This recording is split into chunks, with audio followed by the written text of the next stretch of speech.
Queridos, vamos abrir a palavra de Deus no livro de Atos, capítulo 15, perdão, ainda não é o 15, é o 14, terminando do verso 19 até o verso 28, dando sequência à nossa série de mensagens nesse importante livro do Novo Testamento.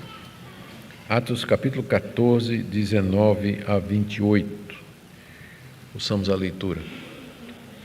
Entretanto, chegaram judeus de Antioquia e Icônio, instigando as multidões, apedrejaram Paulo e o arrastaram para fora da cidade, dando-o por morto.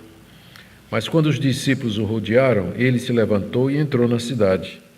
E no dia seguinte foi com Barnabé para Derbe.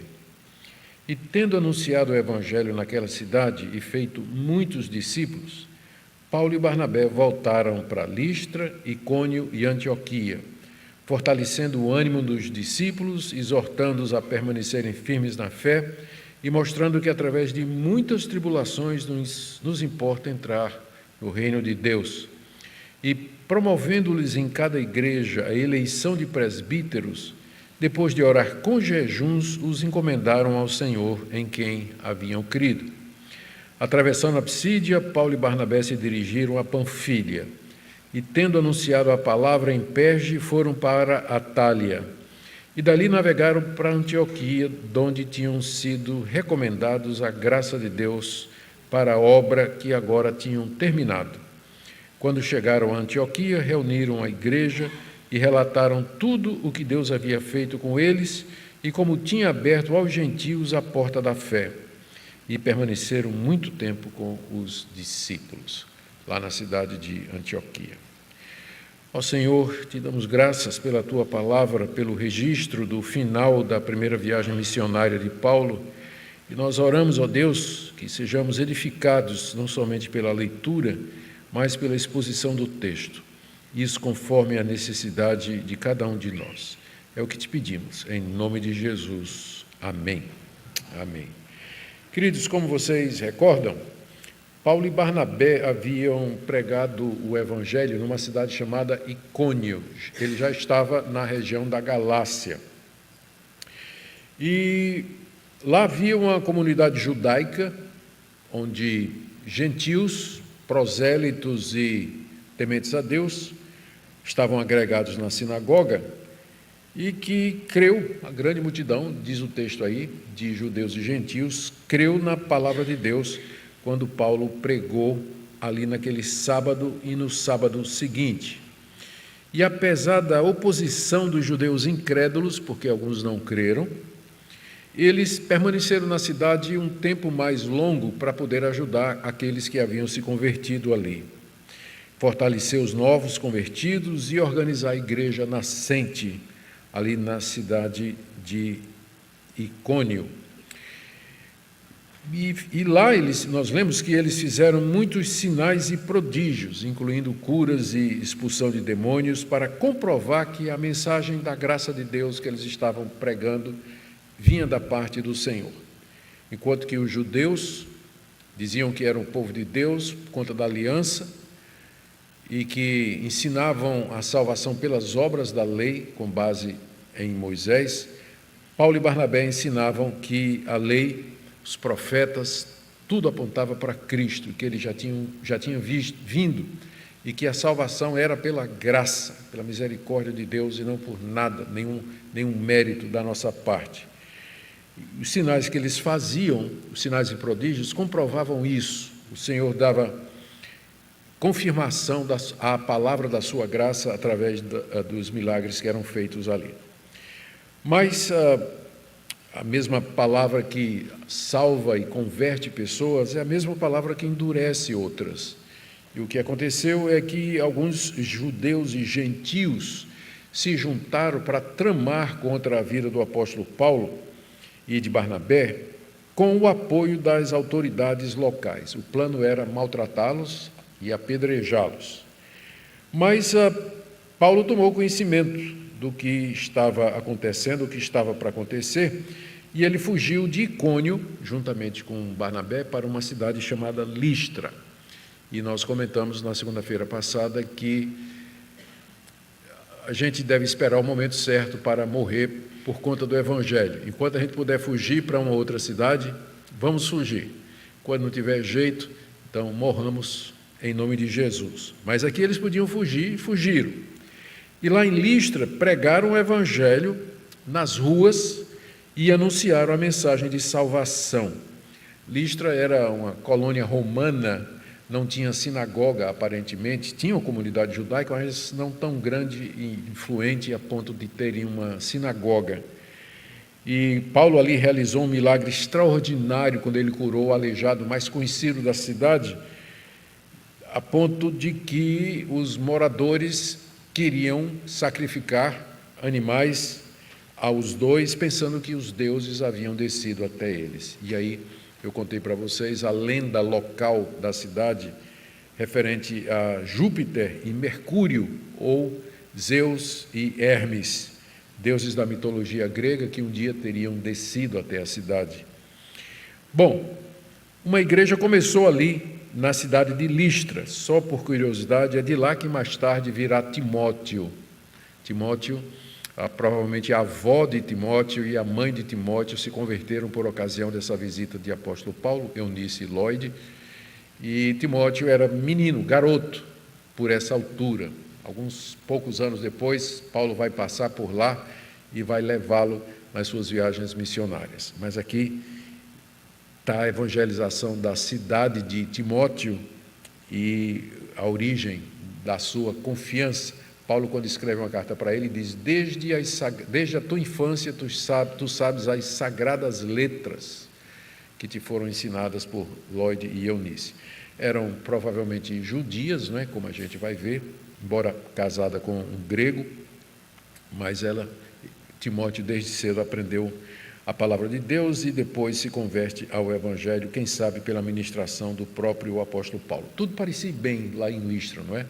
Uma igreja plantada, crescente, muita gente, mas aí a perseguição começa de novo e os judeus chegam para impedir mais uma vez o progresso do Evangelho. É isso que nós vamos ver hoje, essa perseguição ali também na cidade de Listra e o retorno de Paulo e Barnabé para Antioquia, terminando a primeira viagem missionária.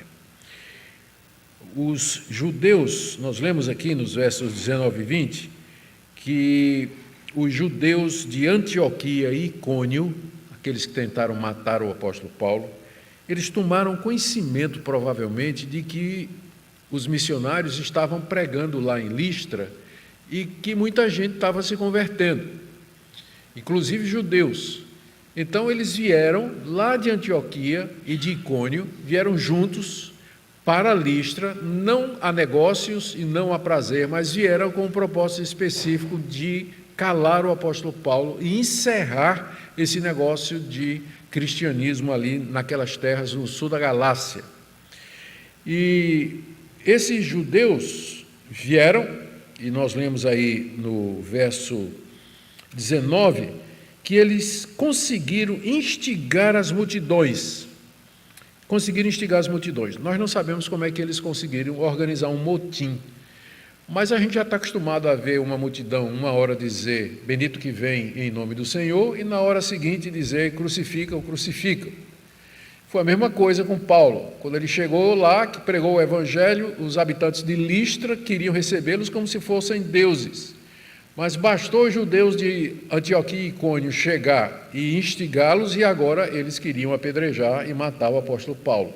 Isso mostra a instabilidade, a inconstância das pessoas quando o Evangelho de fato não entra e não penetra no seu coração, produzindo um novo nascimento.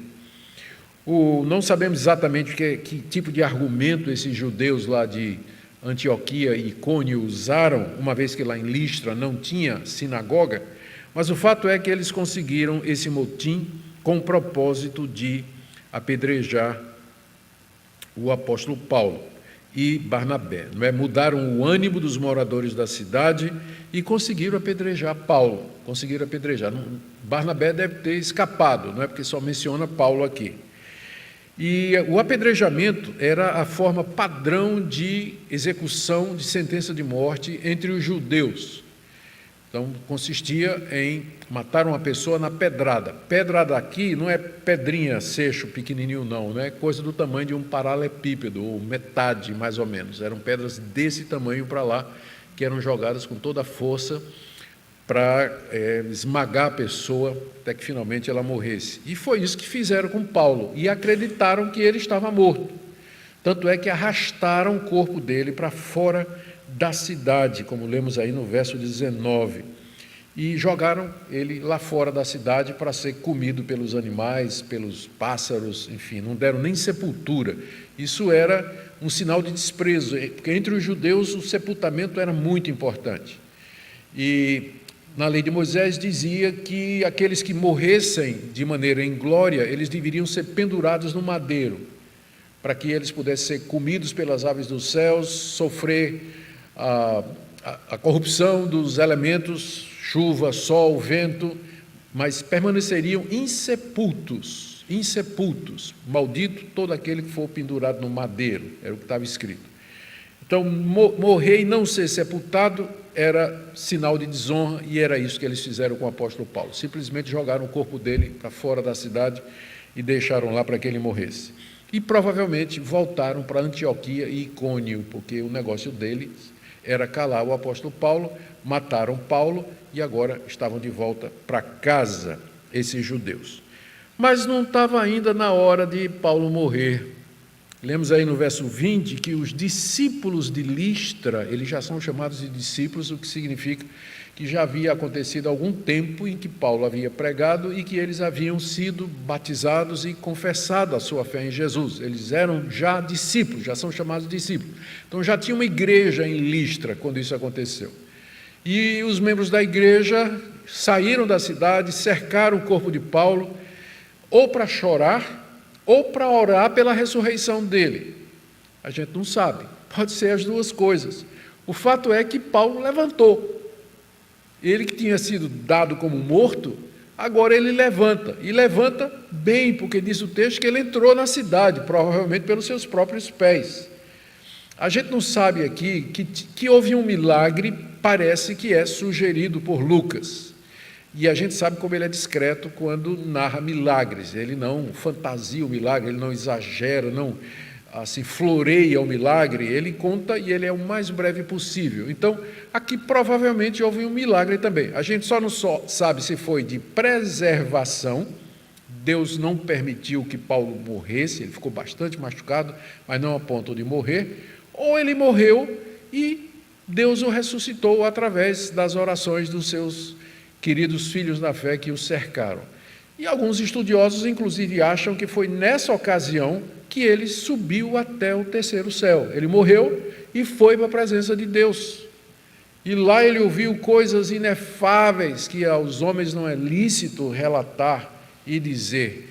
E depois disso, Deus colocou um espinho na carne dele, para que ele não se orgulhasse dessa experiência. A gente pode provar isso aí? Não, mas que faz sentido, faz. Se ele morreu, pode ter sido essa a ocasião em que ele esteve lá no paraíso, na presença de Deus, e Deus disse: eu sei que está muito bom aqui para você, Paulo, mas você tem que voltar. E Paulo volta e já tem um mensageiro de Satanás esperando para esbofeteá-lo, que é o espinho na carne. Bom, o fato é que ele entra na cidade com os seus discípulos e no dia seguinte ele e Barnabé resolvem partir mais avante, entrando mais fundo na província da Galácia. Agora eles estão na província da Galácia do Sul. É interessante, eu já toquei nisso aqui, talvez valha a pena dizer de novo, provavelmente foi para esse conjunto de igrejas que Paulo escreveu a sua carta aos Gálatas.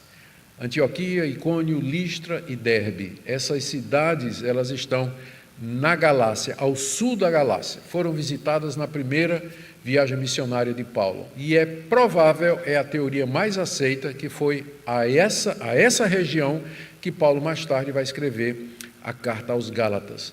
E até bate, porque Paulo recebeu uma perseguição e uma oposição muito grande ali na Galácia dos judeus, muito grande, plano para matá-lo, rejeição, apedrejamento, a ponto de considerá-lo como morto, e isso da parte dos judeus que ensinavam, que não queriam a mensagem de Paulo, porque Paulo pregava a graça, que em Cristo a lei de Moisés encontrava o seu cumprimento, e que o judaísmo já passou, se consumava no cristianismo, e que o cristão é um judeu consumado, é a continuação do judaísmo, ele é o descendente de Abraão.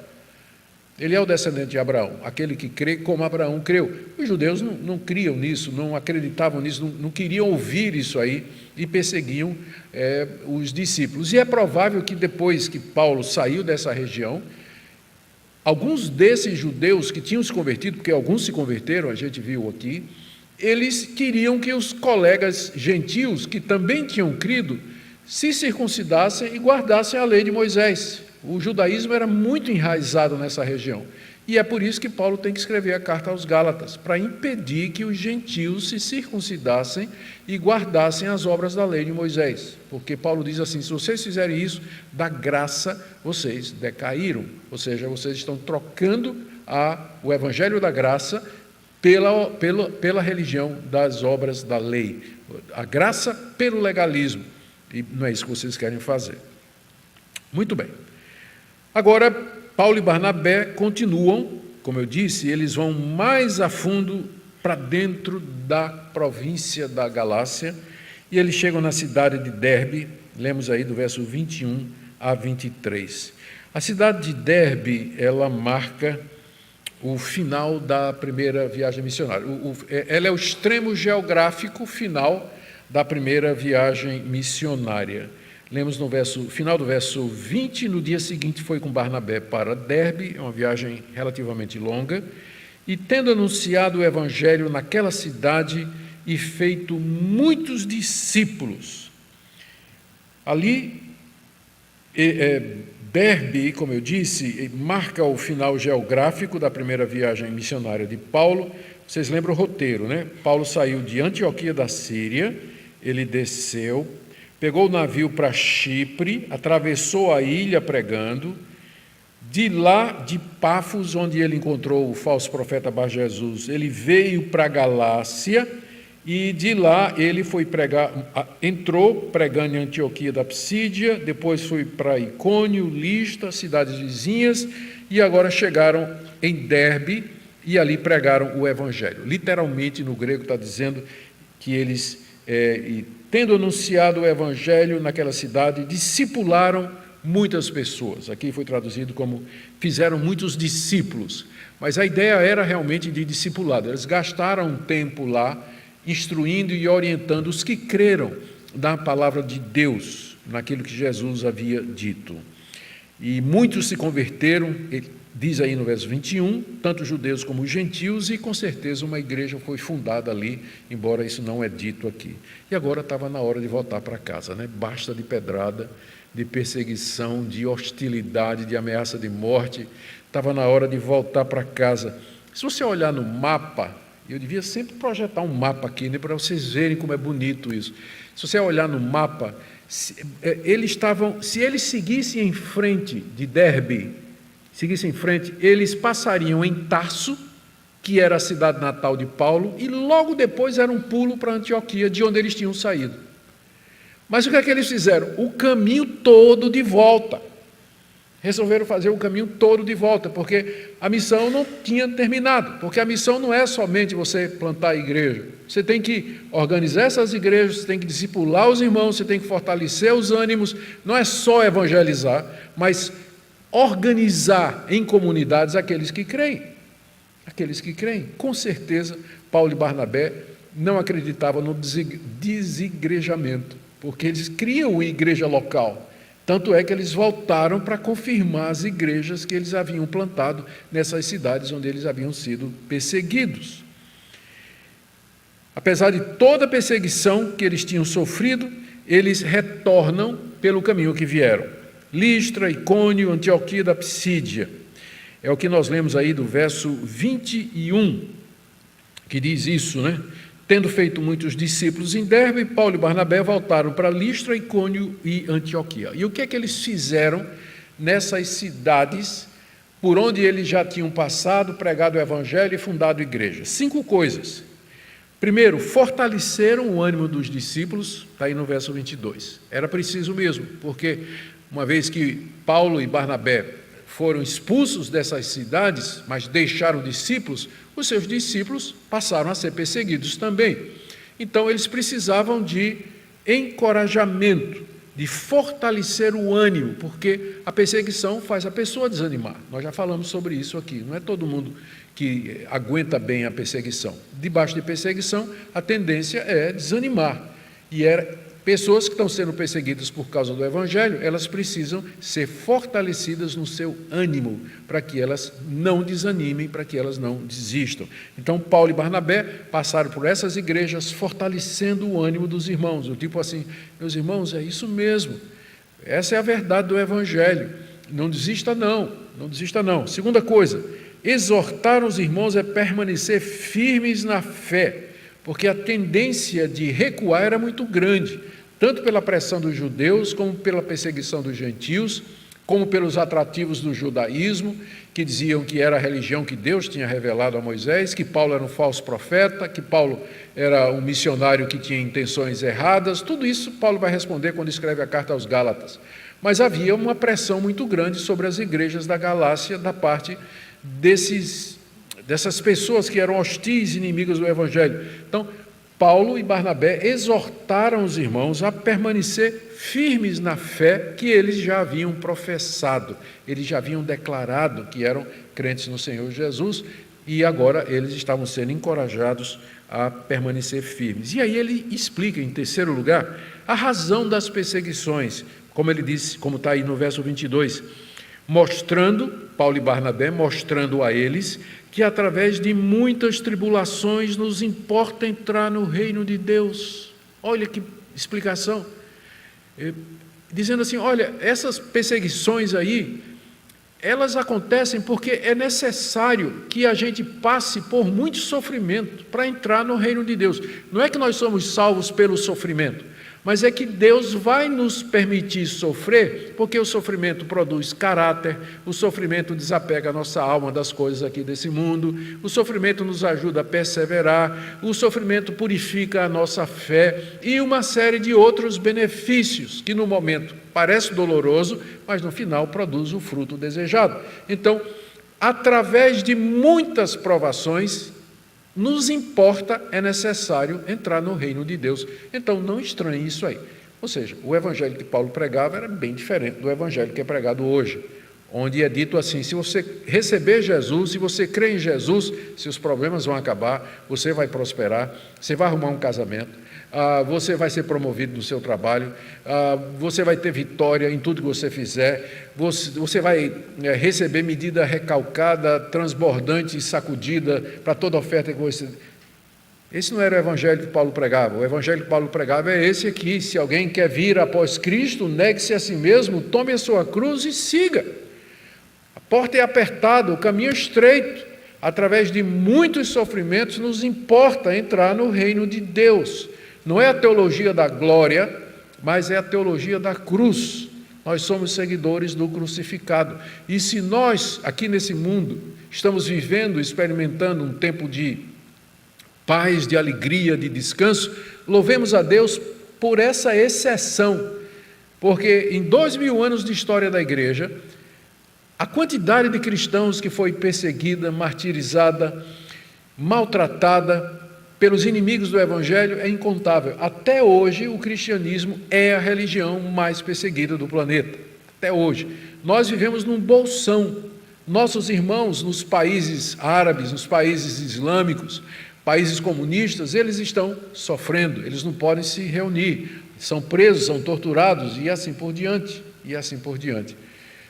Então, é isso que Paulo e Barnabé explicaram para aqueles irmãos, para que eles não desistissem. Senão, os sofrimentos fazem parte da nossa vida aqui nesse mundo, porque é através deles que nós entraremos no reino de Deus. Não é que seremos salvos pelo sofrimento, mas é que uma vez salvos pelo servo sofredor, nós vamos participar dos sofrimentos dele pela sua igreja, vamos sofrer com ele aqui nesse mundo, até que ele venha nos buscar. A quarta coisa que eles fizeram, e aqui nós vamos precisar um pouco de paciência para entender, é a eleição de presbíteros. Diz aí no verso 23, promovendo-lhes em cada igreja a eleição de presbíteros. Depois de orar com jejuns, os encomendaram ao Senhor em quem havia crido. O presbítero é uma palavra que significa ancião, e não significa necessariamente uma pessoa idosa, mas uma pessoa experiente. Essa ideia de eleger presbíteros para cuidar das igrejas, ela não é original do Evangelho, não foram os cristãos que descobriram isso, mas eles estão imitando o modelo da sinagoga. Na sinagoga judaica havia um corpo de anciãos que governavam, que orientavam, dava direção espiritual às sinagogas, que por sua vez era baseado no conselho que Jetro deu a Moisés, conforme nós lemos no livro de Êxodo. Moisés estava sozinho, estava muito cansado para atender às demandas do povo, e o seu sogro chegou para Moisés e disse: você está fazendo alguma coisa muito errada, você está atendendo todo mundo. Tomem aí pessoas capazes e coloque para se responsabilizar por um determinado número de israelitas e que somente as causas mais graves venham a você. E aí é a origem desses grupos, não é? E mais tarde Moisés elege 70 anciãos que formaram a base do sinédrio e também da governança das sinagogas. Os primeiros cristãos eram judeus, então eles trouxeram para dentro do cristianismo a forma de comunidade que era usada pelos judeus. Inclusive, a liturgia dos cristãos no primeiro século seguia muito de perto a liturgia da sinagoga. Leitura da Bíblia, a cântico, oração, explicação e coleção, ou a coleta de esmolas. Isso fazia parte da liturgia da sinagoga e os cristãos trouxeram para dentro da igreja. E muito bem, porque, como nós dissemos, o cristianismo ele é a continuação espiritual do judaísmo e já pegou muita coisa pronta. O que Paulo fez, então, foi quando ele passou por essas igrejas que ele tinha plantado, eram igrejas novas. No início não deu para fazer isso, porque ainda era muito cedo, mas agora, na volta, já dava tempo. Ele promoveu a eleição de presbíteros. Presbíteros eram homens qualificados, que tinham capacidade para liderança e que seriam responsáveis por governar a igreja espiritualmente, liderar a igreja espiritualmente. Seriam responsáveis pela pregação, pela correção, admoestação dos membros da igreja, pela visitação, pelo pastoreio, pelo cuidado. Então, isso era a visão de igreja que o apóstolo Paulo tinha. A dúvida que nós temos no texto aqui, ninguém duvida que no Novo Testamento, o sistema de governo era de presbítero, era colegiado. Cada igreja era guiada, governada, pastoreada por um colégio de presbíteros. Nunca um homem só, nunca. Mas sempre no plural, presbíteros tomavam conta de igreja. Cada igreja tinha presbíteros no plural que tomavam conta. Isso aí não tem que discutir no Novo Testamento, isso é muito evidente. Paulo, escrevendo a Timóteo, manda que ele eleja presbíteros. Escrevendo a Tito, ele diz: eleja presbíteros também. Aqui nós vemos Paulo e Barnabé passando pelas igrejas e promovendo a eleição de presbíteros. O governo das igrejas era colegiado. Para quê? Para evitar que um homem só dominasse sobre o rebanho de Deus. E quando um homem só domina sobre o rebanho de Deus, quando ele não tem que prestar conta a ninguém, quando ele não tem um conselho, quando ele não tem quem o repreenda, a gente já sabe a bagaceira que vai dar isso aí. Ele vai fazer o que ele quiser e ninguém vai dizer nada. E se alguém disser alguma coisa, ele vai dizer: não toque no ungido do Senhor. Não é verdade? É exatamente. Então, isso aqui ninguém questiona, que no Novo Testamento o governo é colegiado. A pergunta é: como é que esses presbíteros foram eleitos? Porque a palavra grega que é usada aqui, ela significa simplesmente escolher pelo levantar de mãos. Significa isso. Então pode ser traduzida que Paulo e Barnabé organizaram a eleição de presbíteros. A igreja levantou a mão dizendo, alguém apresentou fulano de tal, Quem está a favor? Aí levantaram a mão. Aí Paulo disse, está certo, é esses aí. Não foi Paulo quem fez, nem Paulo nem Barnabé, mas a igreja fez debaixo da supervisão. Então, algumas traduções seguem esse caminho, como por exemplo a tradução que eu estou lendo aqui, que é a Nova Almeida atualizada, que diz aqui, promovendo-lhes em cada igreja a eleição de presbíteros. Promoveu a eleição de presbíteros, quer dizer, não foram eles que elegeram, mas eles promoveram a eleição. Pressupõe que as igrejas é que elegeram debaixo da orientação deles. Então, a Revista e Corrigida, a Almeida Revista e Atualizada, a Nova Almeida Atualizada, todas elas seguem essa direção. Mas tem uma outra possibilidade de interpretação. É que quem escolheu foram os apóstolos. Eles nomearam, eles apontaram e disseram, lembra que a palavra significa indicar através do levantar do dedo, né, da mão. Então, eles podiam simplesmente ter dito, é esse aqui e esse aqui que vão ser os líderes de vocês. É possível, gramaticalmente é perfeitamente possível. Quem é que segue essa tradução? Então, se você tiver, a NVI segue, a Nova Versão Transformadora segue, e a Nova Tradução na linguagem de hoje também segue essa interpretação de que foram os apóstolos que disseram, é você, é você, é você, é você. Quem está certo? Ninguém sabe direito, e é por isso que hoje entre nós nos dividimos sobre esse assunto. Os irmãos batistas acham que a Assembleia deve eleger. Os irmãos episcopais dizem que é o bispo que vai lá e nomeia. Os presbiterianos ficam no meio do caminho, né? O conselho administra a eleição pela Assembleia. Modesta parte, não é uma composição razoável, né? E que acomoda as duas posições, dá liberdade para a Assembleia, mas, por outro lado, reserva o direito de guiar todo o processo, e é assim que funciona. Eu não sei direito como funciona na Assembleia e nas igrejas pentecostais, mas é uma das coisas que nós nos dividimos como evangélicos, exatamente como nós escolhemos os nossos líderes, quem é que aponta, como é que nós fazemos isso, e por isso, então, você tem essas distinções que permanecem entre nós até o dia de hoje, né? Mas apesar disso, fica a verdade, né? Quer seja por indicação do bispo, quer seja pela eleição da Assembleia, quer seja pela direção do conselho guiando a Assembleia, o que importa é que as igrejas sejam governadas por homens de Deus, por um colegiado, por pessoas que tenham condições de pastorear o rebanho, de doutrinar, ensinar, pastorear e cuidar do rebanho de Deus. Foi isso que Paulo e Barnabé fizeram nessas cidades, nas igrejas que eles fundaram ali. E, em quinto lugar, nós lemos aí que eles encomendaram esses presbíteros ao Senhor com jejuns e oração, dessa forma, ratificando a designação deles para o cargo. Pode ter sido a igreja que escolheu, mas quem ratificou foram os apóstolos, né? Que diz aí que depois de orar com jejuns, os encomendaram ao Senhor, como uma espécie de consagração que foi feita por Paulo e Barnabé. Os encomendaram ao Senhor em quem haviam crido. Muito bem, queridos, já caminhando aqui para o fim, do verso 24 a 28, a gente tem o relatório do final da primeira viagem missionária de Paulo, registro, né? Eles retornam a Antioquia da Síria. Como é que eles fizeram isso?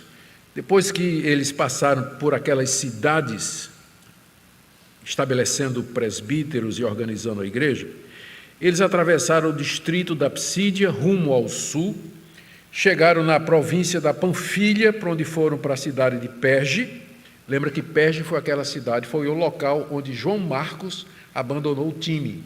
Porque quando eles saíram de Antioquia, era Paulo, Barnabé e João Marcos, que era sobrinho de Barnabé. Em Perge, João Marcos volta, razões desconhecidas, e Paulo e Barnabé continuam sozinhos.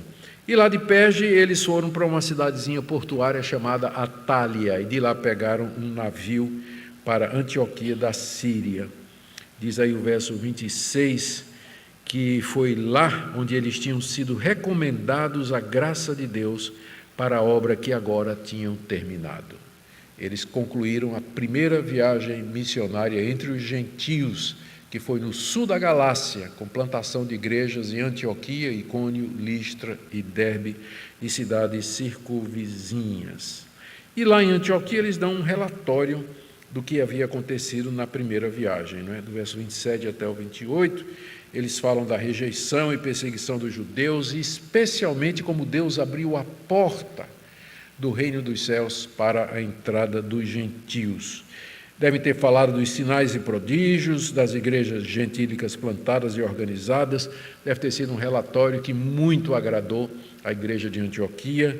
E eles ficaram lá, diz o verso 28, por muito tempo ainda, ministrando, pregando e descansando para a próxima viagem missionária que eles vão fazer, que nós veremos na sequência do capítulo 15. Muito bem, algumas lições para nós aqui, queridos. O que é que a gente pode aprender aqui? Primeiro, a importância das igrejas locais. Veja o esforço despendido pelo Paulo e Barnabé para estabelecer as igrejas e fortalecê-las. Porque igrejas são importantes. É nas igrejas, é nas comunidades que nós compartilhamos a nossa fé, somos encorajados, somos exortados, nós aprendemos, oramos uns pelos outros, sofremos juntos, encontramos um ombro amigo, somos instruídos na palavra de Deus, celebramos a ceia do Senhor, cantamos juntos, cultuamos juntos, publicamos ou declaramos publicamente a nossa fé no Senhor Jesus. Não há como subestimar a importância das igrejas locais no Novo Testamento. Isso aqui é muito claro e é talvez a melhor resposta que a gente pode dar àqueles que acham que congregar-se é irrelevante e desnecessário. Manda ele ler o livro de Atos, e aí você vai ver se sustenta essa tese. Um outro ponto que nós aqui aprendemos é que não basta evangelizar.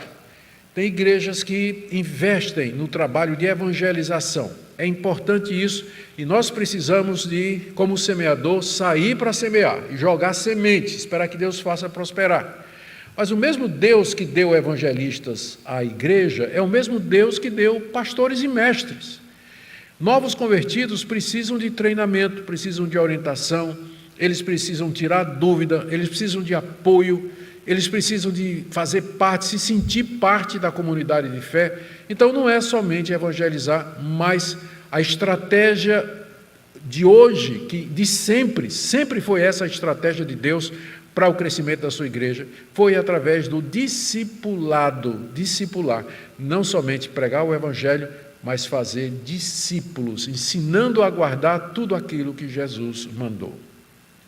Terceira coisa que eu queria notar aqui é a perseverança em pregar o evangelho, mesmo em meio a muitas perseguições. Vamos falar sério aqui, sinceramente.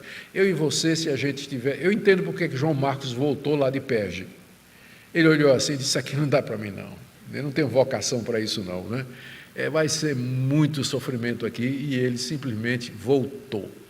E se você estivesse no lugar dele, e eu tivesse, bom, por você eu não sei, mas se eu tivesse, provavelmente eu talvez não voltasse de Perge, mas já de Antioquia eu já estaria com o pé na estrada voltando, né? Diante de toda aquela oposição. A igreja sempre cresceu debaixo de grande oposição. Nós não devemos esperar tempos fáceis. Às vezes as pessoas pensam que, olha, né, vai mudar o governo, ou se tiver um governo de direita, e que eu entendo porque que as pessoas querem isso, que vai ser melhor para a igreja. Nunca vai ser melhor para a igreja, gente, não importa que governo seja. Sempre vai ter hostilidade, vai ter dificuldade, vai ser sempre com muita dificuldade que a igreja vai avançar. E a gente tem que estar preparado para isso. Tem que estar preparado para isso, para enfrentar a oposição, a adversidade, leis contrárias, projetos contrários, governantes completamente opostos ao reino de Deus. Sempre foi assim, sempre foi. Motim, organização, tramas que são feitos, né, no escuro da noite para atingir o povo de Deus, como foi feito aqui. Às vezes a gente sabe, foge, às vezes não tem jeito, é apedrejado mesmo. Então, nós temos que estar preparados para isso. A igreja, ela cresce, é a igreja sofredora, o nome que a gente dá para a igreja enquanto ela está aqui no mundo, em teologia, é a igreja militante. Quando a gente morre, a gente vai se encontrar com os nossos irmãos e a gente entra na igreja triunfante. Mas, por enquanto, você está na igreja militante, você está militando, você está lutando, você está numa guerra. Você tem que saber disso. Não vai ser aqui ainda a glória, mas temos um caminho até que isso aconteça. E a última coisa aqui que eu queria destacar é a necessidade da organização de liderança com homens espiritualmente qualificados, formando um colegiado para governar espiritualmente. Quando eu falo governar, governar como servo, pelo exemplo de humildade e de serviço, para servir de exemplo, para abençoar as pessoas, buscar os perdidos, ir atrás da ovelha que se desgarrou, ensinar a palavra de Deus, enfrentar os lobos e, enfim, finalmente, pastorear a igreja como deveria ser. A importância disso. Porque eu vou dizer uma coisa para vocês, é fácil você colocar uma pessoa na posição de presbítero, agora tente tirar. Tente tirar, olha o rolo para tirar. É fácil você eleger um pastor, agora tente tirar ele. Tente tirar, para você ver como é. Então, cuidado quando você for dar o seu voto, quando você for eleger, cuidado com isso. A gente tem que eleger pessoas qualificadas para servir a Deus na sua igreja. Amém?